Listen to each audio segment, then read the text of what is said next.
A aura é uma espécie de halo luminoso, um conjunto de radiações que circunda e interpenetra todo o nosso complexo fisiopsíquico.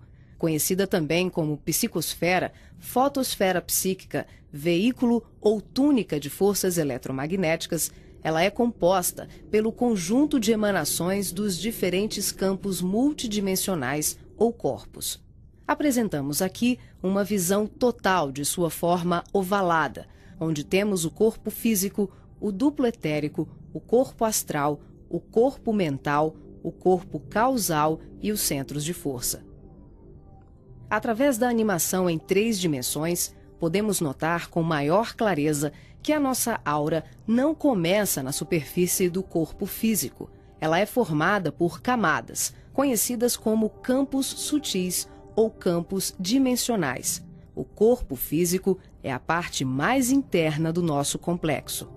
As camadas mais externas e sutis revestem e interpenetram todas as estruturas das camadas mais densas. O corpo mental envolve o corpo astral, o duplo etérico e o corpo físico. Na cor amarela, vemos a aura mental, de cor rosa, a aura astral, e na cor azul, o duplo etéreo. Essa atmosfera fluídica envolve todo o nosso sistema físico, revestindo os órgãos, tecidos e células com energias vitais, astrais e mentais. Dessa forma, o pensamento circula por todos os escarninhos do nosso sistema orgânico e psíquico. Na medida em que pensamos, automaticamente alteramos o nosso campo celular. Todos os estados de bem-estar ou de enfermidade são consequências dos conteúdos mentais e emocionais. Sua multiplicidade de cores, suas formas e alterações, quando analisadas e estudadas, podem indicar os estados de saúde e emocional do ser humano.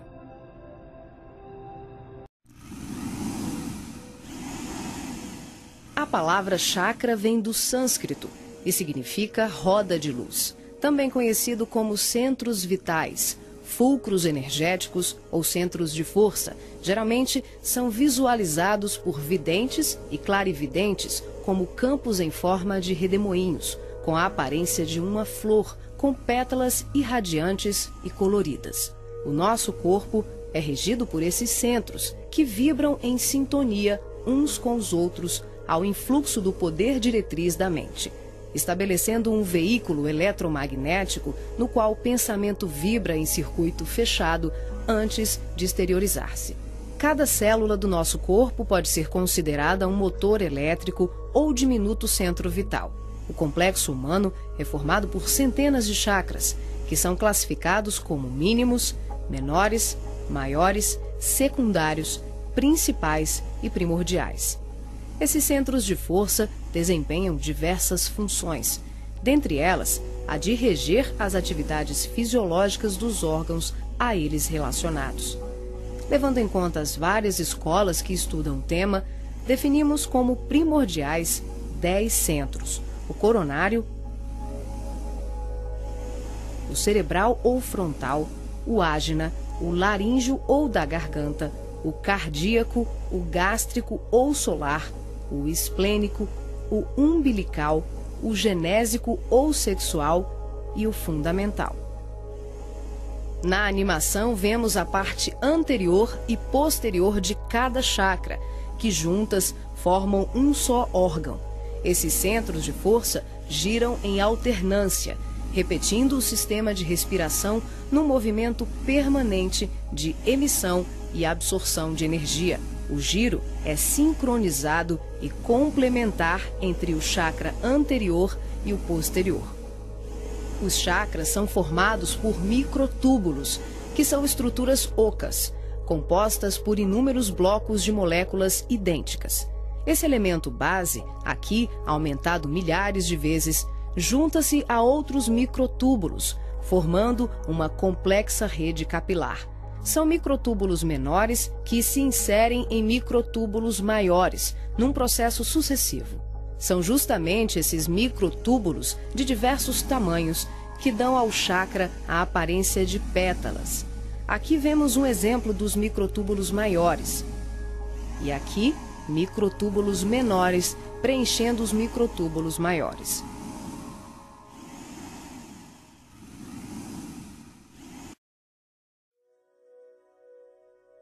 Assim como os chakras, a aura também é formada por microtúbulos, que podem ser vistos com maior precisão no duplo etérico.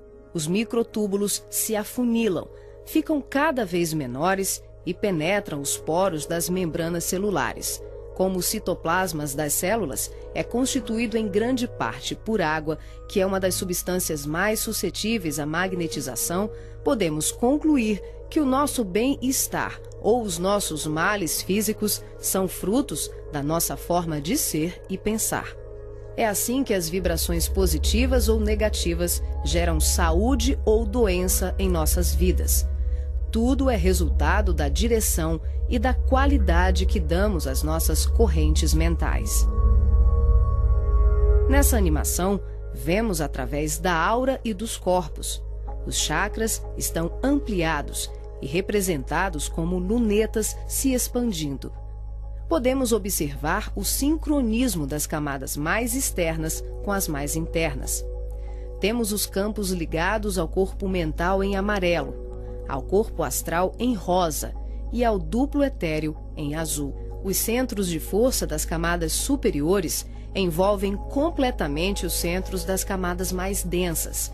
Cada parte da luneta está contida na outra. Os microtúbulos maiores são preenchidos pelos menores.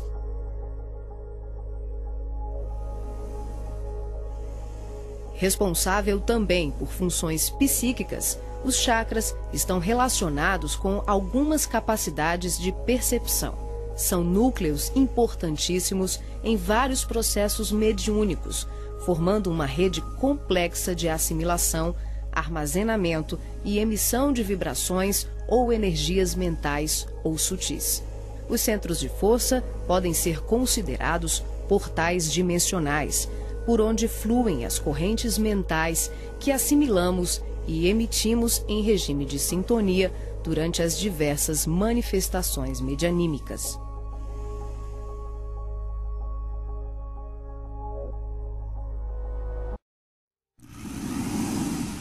Vemos agora os chakras relacionados aos seus respectivos órgãos. Começamos pelos superiores, representados pelo coronário, frontal e ágina, anterior e posterior. Podemos observar o giro em movimentos de alternância, num ciclo permanente de emissão e absorção de energia. Vemos também a sincronia entre os anteriores e os posteriores. O coronário é o centro da sabedoria. Tem responsabilidade direta sobre as funções psicológicas, cerebrais e espirituais. Alimenta as células do pensamento e é o provedor de todos os recursos eletromagnéticos indispensáveis à estabilidade orgânica. É o centro de mais alta frequência. Na animação, o chakra ágina, responsável pelas percepções visuais, vidência e clarevidência, aparece na sua parte posterior da mesma maneira que o frontal. Na verdade, eles se juntam, formando um só chakra, localizado na parte posterior da nossa cabeça. É aqui que o cordão de prata é inserido. O frontal é o centro da mente. Responde pelas funções da visão, da audição, do olfato e ainda administra o sistema nervoso central. É responsável também por uma vasta rede de processos da inteligência, que dizem respeito à palavra, à cultura, à arte e ao saber. O chakra laríngeo é o centro da expressão, regula a fonia, o sistema respiratório, o processo digestivo inicial, a pressão arterial e corresponde-se com as glândulas tireoide e paratireoide. O que na imagem se assemelha a uma pétala são os microtúbulos dos mais variados tamanhos. Eles giram em um processo sincrônico, sempre de forma complementar. O cardíaco é o centro do sentimento. vemos a sua feição posterior e anterior. Ele sustenta os serviços da emoção e do equilíbrio geral. É o responsável pelas energias de todo o aparelho circulatório e se relaciona com o sistema nervoso parasimpático. O centro gástrico também é conhecido como solar ou centro de cura. Um chakra de baixa frequência, o gástrico é uma das mais ativas usinas de fluidos vitais para exteriorização. É responsável pelos processos digestivos e grande parte do metabolismo, atuando vigorosamente sobre o estômago e órgãos envolvidos na digestão. Dentro desses microtúbulos ocos, temos outros microtúbulos ocos. O chakra esplênico é um dos mais importantes. O centro do equilíbrio é também uma grande usina de fluidos.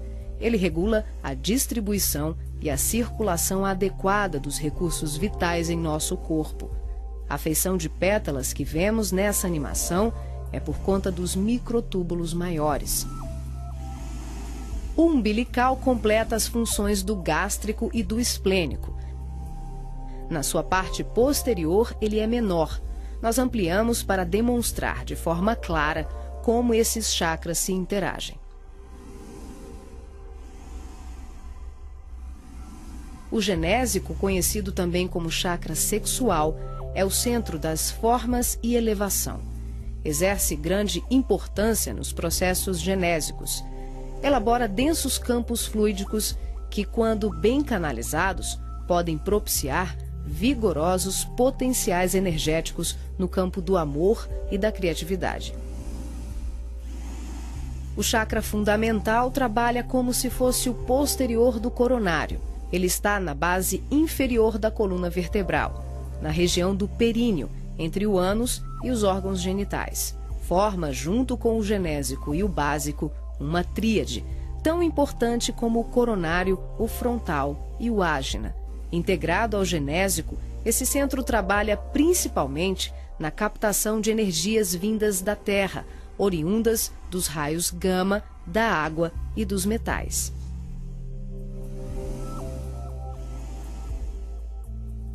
Nessa animação, representamos o processo de desdobramento dos diferentes corpos.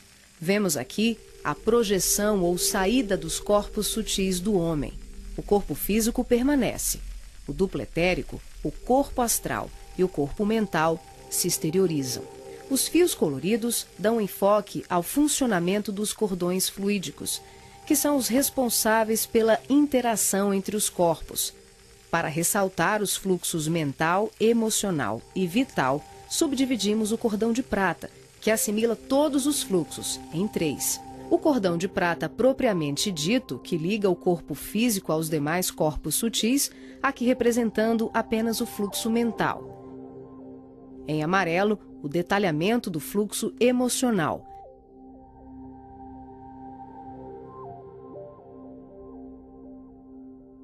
E na cor rosa, o fluxo vital.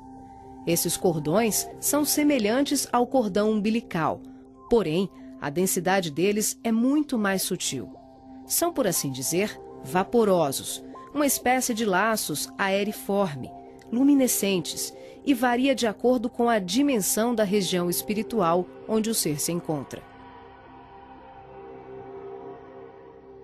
Quando ocorre esse tipo de desdobramento em que o duplo etérico, o corpo astral e o corpo mental se deslocam juntos, o médium não consegue alcançar grandes distâncias, devido à densidade do corpo etérico, que, em síntese, são emanações neuropsíquicas do corpo físico. Dessa forma, o espírito fica nas imediações do organismo carnal, e sua saída ou projeção é geralmente por tempo limitado. Esse fenômeno é muito comum no sono e também em desdobramentos parciais durante os trabalhos mediúnicos.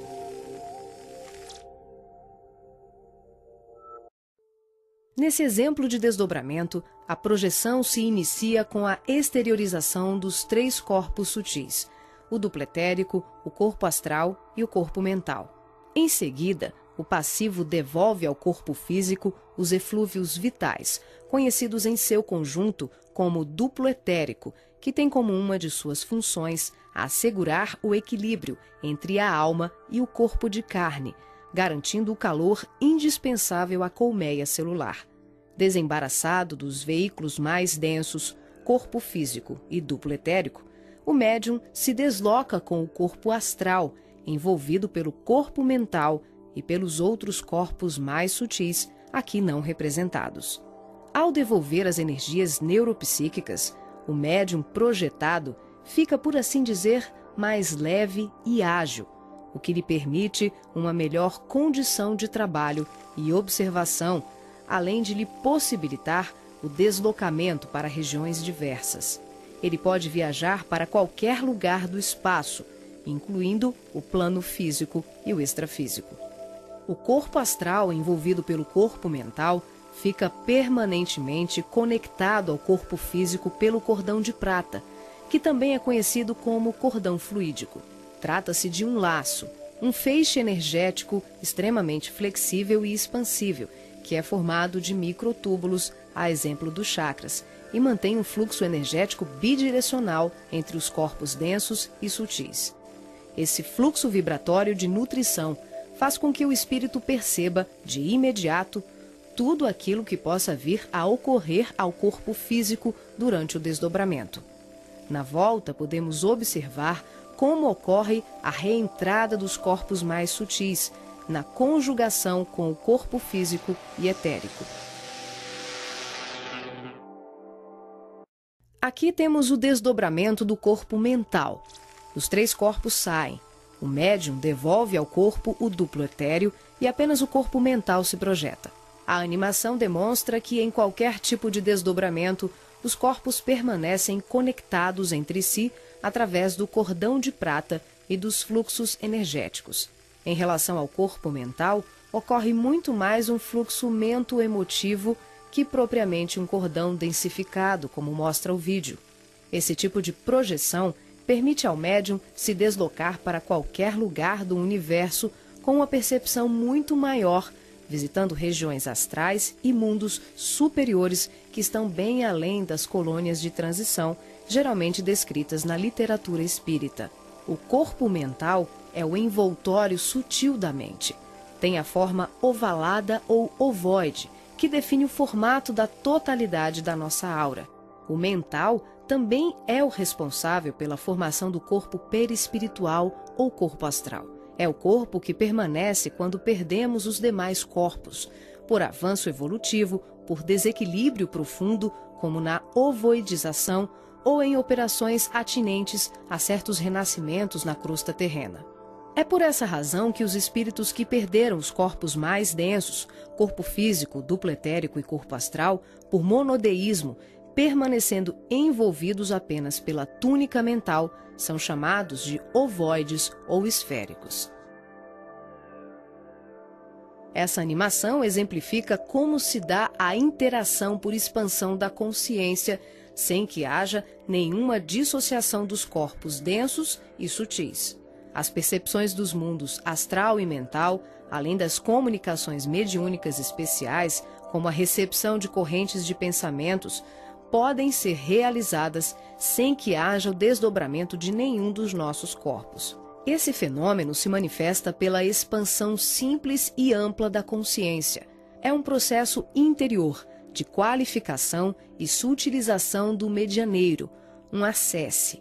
O ser vê, ouve, percebe e interage com outros seres e diversos mundos, sem que ocorra uma saída, uma viagem, um deslocamento. O espírito pode estar em vários locais ao mesmo tempo e perceber, tomar conhecimento de tudo o que o cerca e tudo o que o envolve a grandes distâncias. É o todo em cada parte, é cada ponto contendo o todo.